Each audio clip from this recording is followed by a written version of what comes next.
नुसल्ली अला रसूलिहिल करीम।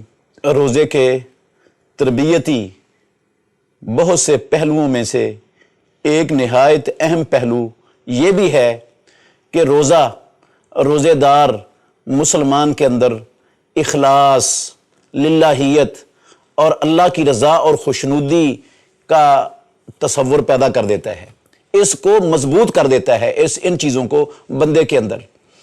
क्योंकि जितनी भी इबादतें हैं उनमें से सबसे पोशीदा और मख्फी तरीन इबादत सिर्फ रोज़ा ही है। बंदा नमाज पढ़ता है और नमाज मुसलमान मर्दों पर बाजमात अल्लाह ने फ़र्ज की है, तो जब बाजमात नमाज पढ़ेगा तो सारी मुसलमान नमाजी उसकी नमाज के उसकी इस इबादत को देख रहे होंगे। हज करता है तो हज भी सारे मुसलमान एक ही जगह पर इकट्ठे कर रहे होते हैं, वो भी उनसे मख्फी नहीं हो सकता। अगर वो ज़कात देता है, ठीक है, आम लोगों से तो वो छुपा लेगा, लेकिन जिसको ज़कात दे रहा है उसको तो पता चल रहा है ना कि मुझे ज़कात मिल रही है, उससे तो नहीं पोशीदा रह सकता। लेकिन ये रोज़ा वाहिद ऐसी इबादत है जिसको बंदा जानता है और रब्बुल आलमीन जानता है, कोई तीसरा नहीं जानता।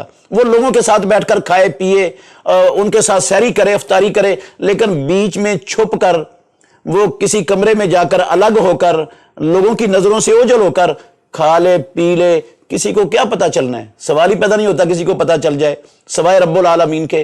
तो ये रोज़ा मख्फी तरीन इबादत है, इबादतों में से ये अल्लाह और बंदे के दरमियान राज है। और इसीलिए हदीस कुदसी के ये लफ्ज़ हैं, अल्लाह रब्बुल आलमीन ने फरमाया अस्सौमु ली व अना अजज़ी बिही, रोज़ा बंदा मेरे लिए रखता है और मैं ही इस रोज़े की जज़ा दूंगा बंदे को। तो जब बंदा अल्लाह रब्बुल आलमीन के लिए रोज़ा रखता है, पूरा महीना उसकी ये तरबियत होती है अल्लाह की रज़ा के लिए, तो ये पूरे महीने की तरबियत बंदे को इस काबिल बना देती है कि बंदा फिर अपना हर अमल अल्लाह की रज़ा, खुशनुदी, इखलास, लिल्लाहियत और तकवे के बिना पर करना शुरू कर देता है।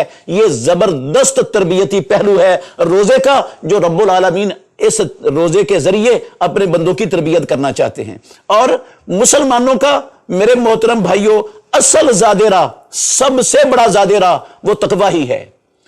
जिस अमल के अंदर, जिस नेकी के अंदर, जिस मेहनत के अंदर इखलास ना हो, लिल्लाहियत ना हो, तकवा ना हो, वो मेहनत, वो नेकी, वो अमल किसी काम का नहीं, वो अमल रायगा और बेकार है। अल्लाह रब्बुल आलमीन के यहां उस अमल की कोई कदर कीमत और कोई हैसियत है ही नहीं। रसूल मुकर्रम सल्लल्लाहु अलैहि वसल्लम कहते हैं, अल्लाह ने फरमाया मन आमिला अमलन अशरका फीहि माइया गैरी तरकतुहु व शिरकहु, जो मेरे अमल करेगा मेरी रजा के साथ, इखलास के साथ, किसी और को भी शरीक कर लेगा, मैं उसके अमल को भी छोड़ दूंगा, मैं उस बंदे को भी छोड़ दूंगा। ना उस बंदे की जरूरत है ना उसके अमल की जरूरत है। तो अल्लाह रब्बुल आलमीन ने अपने तमाम बंदों को, तमाम उम्मतों को इसका हुक्म दिया, वमा उमिरू इल्ला लियअबुदुल्लाह मुखलिसीन लहुद्दीन हुनफा व युकीमुस्सलात व यूतुज़ ज़कात।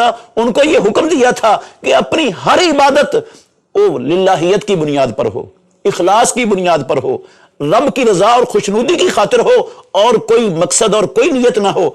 अल्लाह ने अपनी मखलूकात में से सबसे अजीम हस्ती, सबसे आला और ज्यादा इज्जत व अजमत वाली बुजुर्ग हस्ती मुहम्मदुर रसूलुल्लाह सल्लम सैयद वुल्द आदम सरवर कौनैन ताजदार मदीना को भी यह हुक्म दिया, फ़अबुदिल्लाह मुखलिसन लहुद्दीन, ऐ सारी कायनात के सरदार इमामुल अंबिया मुहम्मदुर रसूलुल्लाह सल्लम, आप भी अपने हर अमल की बुनियाद इखलास, लिल्लाहियत, तकवा, अल्लाह की रजा और खुशनुदी बनाकर हर अमल सर अंजाम दें।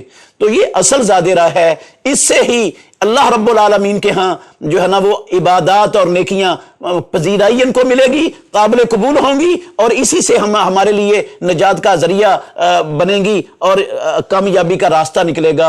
अल्लाह सब मुसलमानों को ये तरबियत रोजे से अपने अंदर जांगुज़ी करने की, पुख्ता करने की तौफीक अता फरमाए। आखिर दावाना अल्हम्दुलिल्लाह रब्बिल आलमीन। बेहतरीन सदका जारिया हासिल करने के लिए इस वीडियो को लाइक, कमेंट और शेयर करना मत भूलें।